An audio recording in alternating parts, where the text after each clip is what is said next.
Hello दोस्तों, मैं परबत सिंह राणावत एक बार फिर ऑनलाइन क्लासेज में आप सबका स्वागत करता हूं दोस्तों।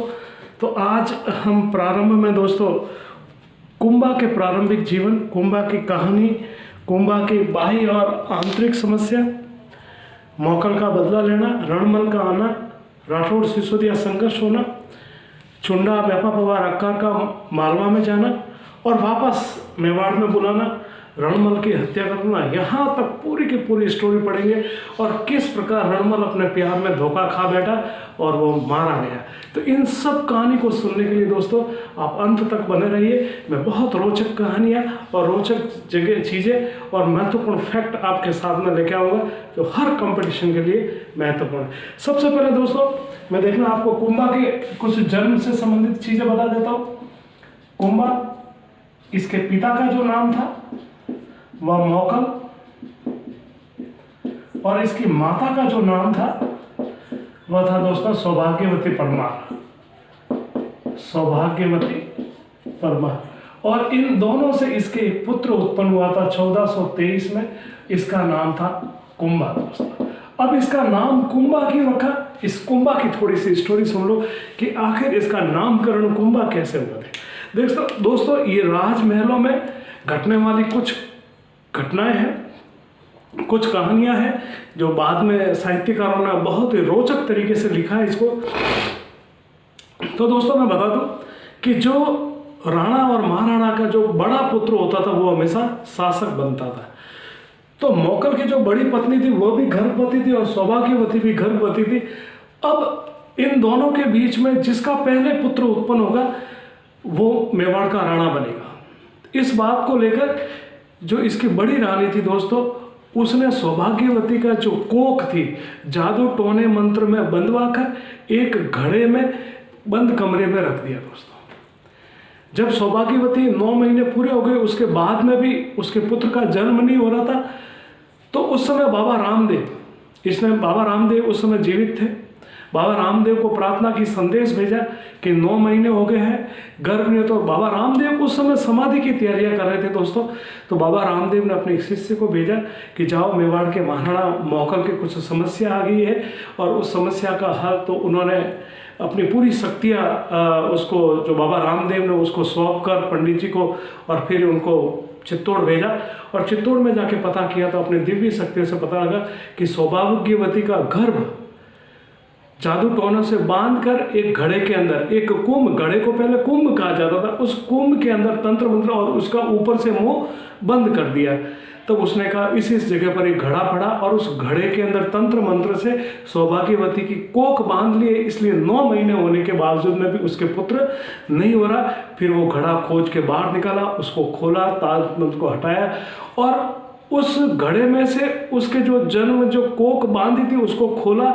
उसके बाद कुंभा का जन्म हुआ। जिस कुंभ घड़े में उसको बांध के रखा गया था, इसी आधार पर दोस्तों कुंभा का नाम रखा कुंभा, जो बाद में इतिहास में अपने साहित्य, अपने युद्ध और अपनी कला और वास्तुकला के लिए बहुत प्रसिद्ध हुआ दोस्तों। तो आज हम इसकी शुरुआत करते हैं दोस्तों। देखना, जब इसका जन्म हुआ तो मौकल का देखना आप 1433 में ये देसूरी की नाल जीरवाड़ा में शिकार करने गए थे और वहां पर इसके जो खेता या जो चैत्र सिंह था, इसके दासी पुत्र चाचा व मेरा ने इसकी एक पेड़ के पहचान पर, क्योंकि इसकी जो पत्नी थी वो खातिन थी और इन्होंने समझा हमारा अपमान किया और मौकल की हत्या कर दी। इस जगह पर कुंभा भी मौजूद था दोस्तों। वो मात्र देख लीजिए आप, 23 में जन्म हो, 33 तो 10 वर्ष का था। तो वहां से इसको चित्तौड़ ले जाया गया और वहां पर 1433 में इसका राज्याभिषेक कर दिया। इस राज्याभिषेक के सामने अब जो मौकल की हत्या के बाद में पूरे के पूरे मेवाड़ में एक अशांति का माहौल हो गया था और इस वजह से हर कोई व्यक्ति वहां पर अपने आप को मेवाड़ से जो अधीनस्थ थे उन्होंने अपने आप को स्वतंत्र घोषित कर दिया था। तो अब कुंभा के सामने सबसे बड़ी समस्या थी कि इस समस्या का समाधान कैसे करें। एक तरफ हंसा भाई मौकल की हत्या के बाद में यह असंबित थी कि चुंडा के कुंभा को मारकर तो उसने रणमल को बुला दी। तो 2 प्रकार की समस्या दोस्तों यहाँ पर सामने आई कि देखना, एक तो बाह्य समस्या जिसकी हम बातचीत में इसको एक आंतरिक समस्या। आंतरिक समस्या में सबसे पहले दोस्तों मालवा। इस मालवा और मेवाड़ के बीच में दोस्तों हमेशा गागरोन का दुर्ग विवाद और सीमा का रहा दोस्तों। मौकल के समय में 1423 में दोस्तों अचलदास खींची को अरब खां या हुसैन खान ने इसको मारकर इसकी हत्या कर दी और गागरोन दुर्ग पर अधिकार कर दिया। लेकिन वापस कुंभा के समय 1434 में अचलदास खींची का पुत्र, देखना ये अचलदास जो खींची था ये मौकल का बहनोई था। अब यहाँ पर अचलदास की जगह यहाँ पालनसी आ गया था। इस पालनसी के ऊपर भी 1444 में आक्रमण किया दोस्तों महमूद खिलजी प्रथम ने और पालनसी की भी हत्या कर दी और इससे मालवा और मेवाड़ के बीच में संघर्ष तेज हो गया। अब मौकल की हत्या के बाद में इसने गागरोन पर अधिकार कर लिया, मेवाड़ इसको वापस प्राप्त करने की कोशिश करेगा दोस्तों। ये दूसरी चीज देखना, गुजरात का शासक कुंभा के समय सब जब ये अधिकार जब गद्दी संभाली तब अहमद शाह था, इसने भी मेवाड़ पर आक्रमण किया। अहमद शाह की मृत्यु होगी कुछ समय बाद तो मोहम्मद शाह बैठा और मोहम्मद शाह की मृत्यु मतलब ये 3-4 साल के बाद में फिर कुतुबुद्दीन शाह गुजरात का आया। तो इन दोनों के बीच में नागौर के उत्तराधिकारी को लेकर गुजरात और मेवाड़ के बीच में हमेशा संघर्ष रहा दोस्तों। ओके, तीसरा कारण था दोस्तों सिरोही। सिरोही का जो शासक था इस पर हमेशा इस समय यहाँ का जो शासक था वह साहस मल था दोस्तों। ये मेवाड़ से हमेशा डरा हुआ रहता था। इधर मारवाड़ जो भी नया नया स्टेबलाइज हो रहा था और इधर मेवाड़, तो ये हमेशा गुजरात के पक्ष में रहता था और मौका मिलते ही मेवाड़ पर आक्रमण कर। चौथी चीज थी दोस्तों बूंदी। बूंदी का शासक था वीर शाह और ये भी हमेशा मेवाड़ से त्रस्त रह के मालवा के पक्ष में रहता था और कुंभा ने हमेशा इसको। तो आप देखना रणमल क्या कार्य करता है कि रणमल सबसे पहले देखना मालवा से एक संघर्ष होता है।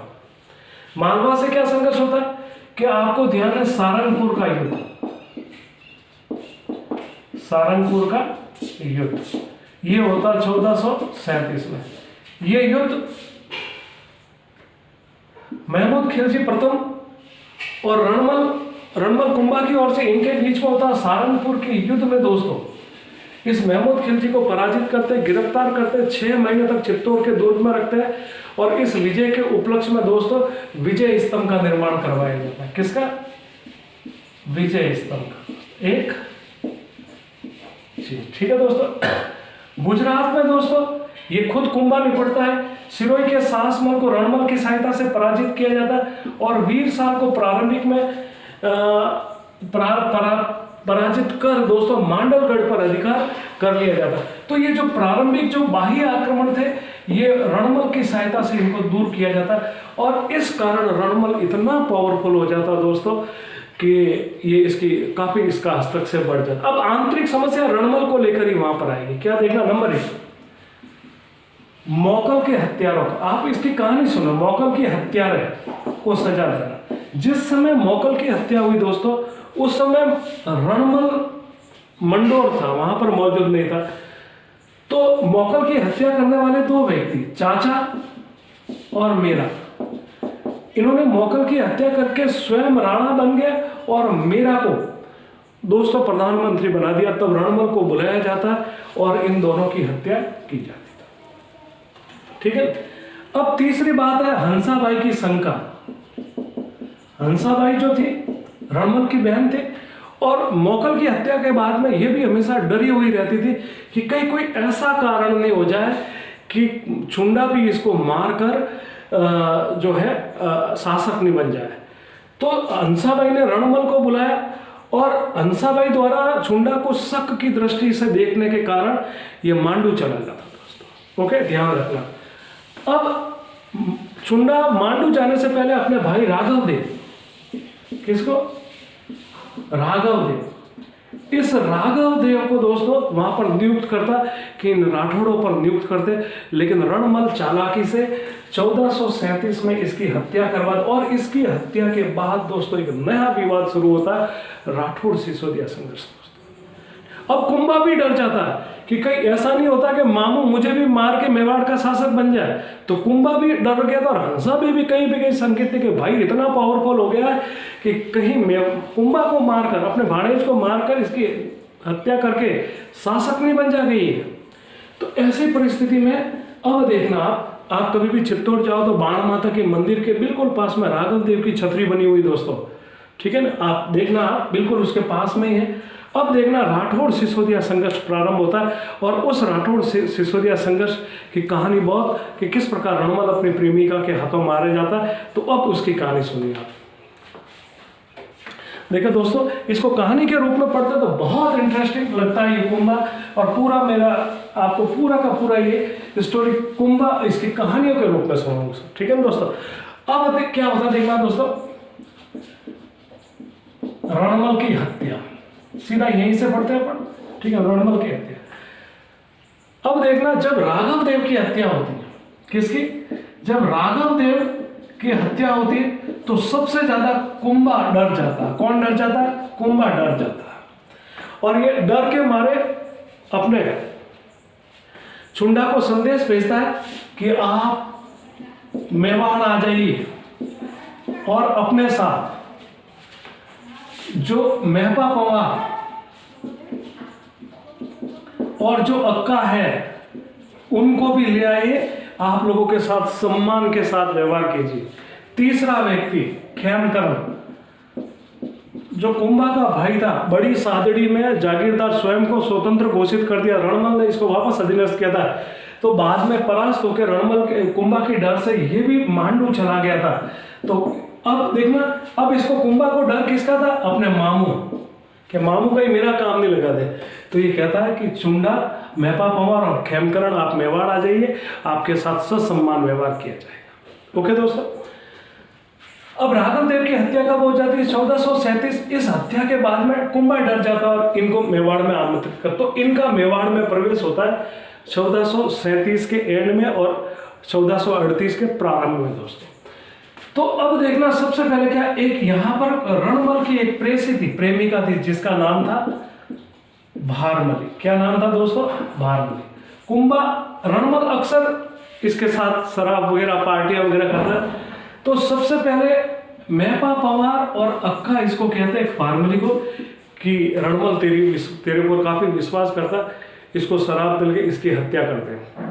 तो भारमली मना कर देती है कि मैं धोखा नहीं करूं। फिर उसे चुंडा कहता है, जिसे मेवाड़ का भीष्म पितामह कहा गया, तो भी मना कर देते। लेकिन जब भारमली को कुंभा कहता है कि तुम्हें मेवाड़ के हित के कारण तुम्हें ये काम करना होगा, तो दोस्तों ये भारमली सनम बेवफा बन जाती है और 1438 में इसको एक रात भयंकर शराब पिलाती है। इसका रणमल का पुत्र जोधा, वो भी उस समय चित्तौड़ में मौजूद था दोस्तों। भयंकर शराब पिलाती है और चित्तौड़ दुर्ग से इसको 2 बार नीचे डाला जाता है। एक बार डालते तो मरता नहीं है, शराब के नशे में इसको खाट से बाहर। रणमल बहुत भयंकर दिल का डाकी था ये, ठीक है, इतना पावरफुल व्यक्ति कि अगर उठ गया तो मार डालेगा 2-2, 3-3, 5-5, 10-10 को। तो खाट पे सो रहा था तो खाट के बांधा इसको शराब पिला के, फिर घाट सहित इसको नीचे डाला। पहली बार नहीं मरा, दूसरी बार फिर डाला तो मरा। तो उस समय जोधा भी चित्तौड़ दुर्ग में मौजूद था और वो भी शराब की पार्टी कर रहा था दोस्तों। तो वहां पर जो दमामी लोग थे उन्होंने ऐसा गीत गाया कि भाग सके तो भाग जोधा, रणमल मारा जा चुका है। तब जोधा बार बार ये संगीत सुन रहा था। जोधा को शक हुआ कि कहीं इन सिसोदियाओं ने मेरे पिताजी रणमल की हत्या कर दी और अब ये मुझे संदेश दे रहे हैं। तब जहां पर ये रुका हुआ था चुंडा अपने सैनिकों के साथ, तब जोधा यहाँ से अपने सैनिकों के साथ भागता है और सीधा मंडोर की ओर से मंडोर जाता है। कौन? ये जोधा।